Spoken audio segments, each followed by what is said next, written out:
தங்கமயிலின் தீபா வெள்ளி கொண்டாட்டம். நீங்கள் வாங்கும் ஒவ்வொரு 10 கிராம் தங்கத்திற்கு 40 கிராம் வெள்ளி இலவசம். கை நிறைய தங்கம், பை நிறைய வெள்ளி. தங்கம் வாங்க தங்கமயிலுக்கு வாங்க.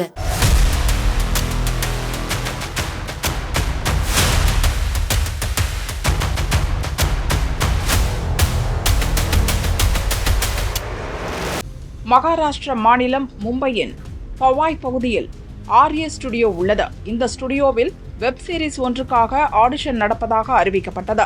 நடிக்கும் ஆர்வம் கொண்ட குழந்தைகள் பலர் வந்திருந்தனர். அவர்களுடன் பெற்றோர்களும் ஸ்டுடியோவில் திரண்டிருந்தனர். அப்போது ஸ்டுடியோவில் இருந்த ரோஹித் ஆர்யா என்ற ஆசாமி 17 குழந்தைகளை பிணை கைதியாக ஸ்டுடியோவின் ஒரு அறையில் அடைத்து வைத்துக் கொண்டார். குழந்தைகளின் பெற்றோர்களும் அப்பகுதி மக்களும் பதற்றத்துடன் ஸ்டுடியோவுக்கு வெளியே திரண்டனர்.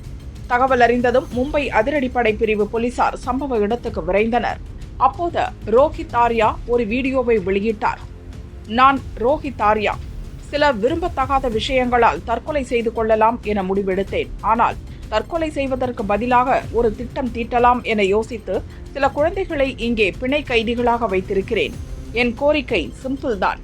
நான் தீவிரவாதி இல்லை. அதிகாரிகளுடன் பேச வேண்டும். அவ்வளவுதான் என் கோரிக்கை. அதற்குள் போலீசார் என்னை பிடிக்க முயன்றால் இந்த ஸ்டுடியோவையே தீ வைத்து எரித்து விடுவேன். நானும் செத்து விடுவேன். இந்த அப்பாவி குழந்தைகளும் பாதிக்கப்படுவார்கள். அதன் பிறகு என் மீது குறை சொல்லி எந்த பிரயோஜனமும் இல்லை. நான் இந்த காரியத்தை பணத்துக்காக செய்யவில்லை. நான் பயங்கரவாதியும் இல்லை. என்னை புரிந்து கொள்ளுங்கள்.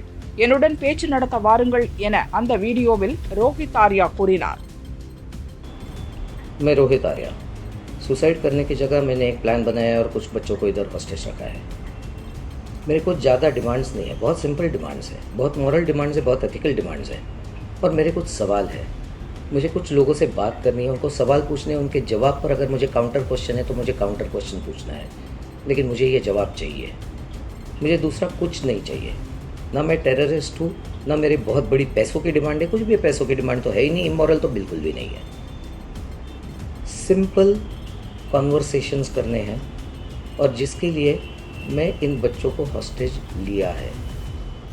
ये मैंने एक प्लान के तहत ही हॉस्टेज लिया है। लेट्स चेंज 4 मैं सच में करने वाला हूँ।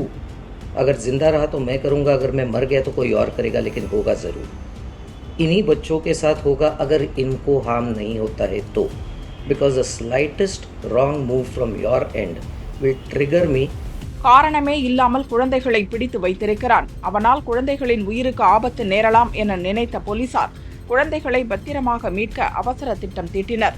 ரோஹித் ஆர்யாவுடன் பேச்சு கொடுத்து கொண்டே போலீஸ் அதிரடிப்படை வீரர்கள் அதிரடியாக உள்ளே நுழைந்தனர். அப்போது போலீசாரை நோக்கி ரோஹித் ஆர்யா துப்பாக்கியால் சுட்டார்.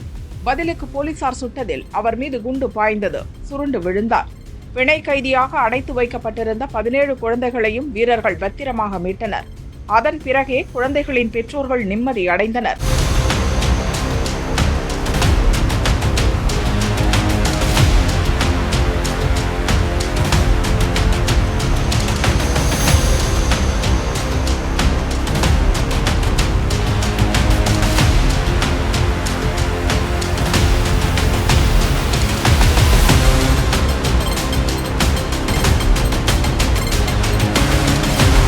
குண்டடிப்பட்ட ரோஹித் ஆர்யாவை போலீசார் மருத்துவமனைக்கு கொண்டு சென்றனர். அங்கு அவரை பரிசோதித்த டாக்டர்கள் ஏற்கனவே இறந்துவிட்டதாக கூறினர்.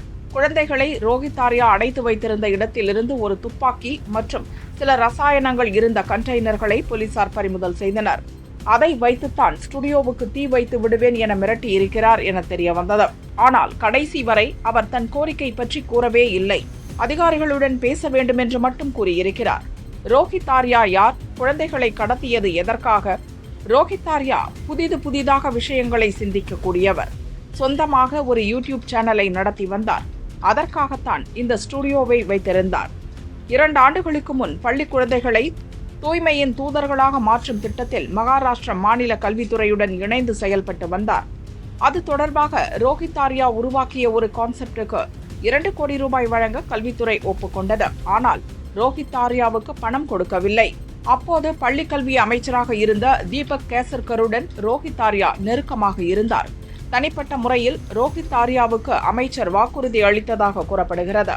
ஆனால் அமைச்சர் சொன்னதை செய்யவில்லை என்றும் தன்னுடைய கான்செப்டை அபகரித்து விட்டார் எனவும் ரோஹித் ஆர்யா குற்றம் சாட்டியிருந்தார். திடீரென அந்த திட்டத்தில் இருந்து தன்னை கழற்றி விட்டதை பொறுத்து கொள்ள முடியாத ரோஹித் ஆர்யா முன்னாள் கல்வி அமைச்சர் தீபக் கேசர்கர் வீட்டு முன் பலமுறை போராட்டம் நடத்தினார். ஒவ்வொரு முறையும் போலீசார் அவரை எச்சரித்து அனுப்பினர். இப்படிப்பட்ட சூழலில் கடந்த ஆண்டு இறுதியில் தேவேந்திர பட்னவிஸ் முதல்வரானார். சிவசேனாவைச் சேர்ந்த தீபக் சேகர்கருக்கு அமைச்சர் பதவி கிடைக்கவில்லை. தீபக் கேசர்கர் தன்னை ஏமாற்றிவிட்ட நிலையில் புதிய அரசில் யாரிடம் போய் தன் பிரச்சனையை சொல்வது என மனக்குழப்பத்தில் ரோஹித் ஆர்யா இருந்துள்ளார். இப்படிப்பட்ட சூழலில் தான் ஆடிஷன் நடப்பதாக பொய்யாக அறிவிப்பு வெளியிட்டு குழந்தைகளை பிணை கைதிகளாக பிடித்து மிரட்டினார். போலீசாரால் சுட்டுக் கொல்லப்பட்டார் என முதல் கட்ட விசாரணையில் தெரியவந்துள்ளது. ஆனால் ரோஹித் ஆர்யாவின் குற்றச்சாட்டுகளை முன்னாள் கல்வி அமைச்சர் தீபக் கேசர்கர் மறுத்துள்ளார். பள்ளி தூய்மை திட்டத்தில் ரோஹித் ஆர்யா சில முறைகேடுகளை செய்தார். திட்டத்தின் பெயரை சொல்லி அரசு உதவி பெறும் பள்ளிகளில் பணம் வாங்கினார். இது தெரிய வந்ததால் அவருக்கு பணத்தை கொடுக்கவில்லை. அவரையும் அத்திட்டத்திலிருந்து நீக்கிவிட்டோம் என தீபக் கேசர்கர் கூறினார்.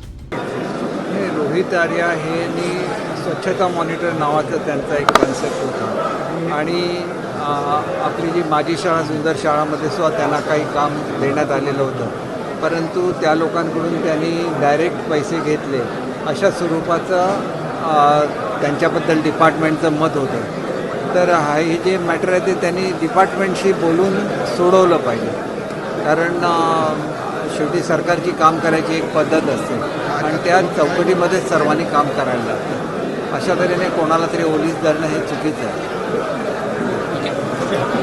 மும்பை ஸ்டுடியோவில் 17 குழந்தைகளை பிணை கைதிகளாக ஆசாமி பிடித்து வைத்த சம்பவம் மும்பை மக்களுக்கு 2008 நடந்த தாக்குதல் சம்பவத்தை நினைவுபடுத்திவிட்டது. இதனால் மும்பையில் பெரும் பரபரப்பு ஏற்பட்ட சூழலில் மிரட்டல் விடுத்த நபரை போலீசார் சுட்டுக் கொன்ற பிறகே மும்பை வாசிகள் நிம்மதி அடைந்தனர்.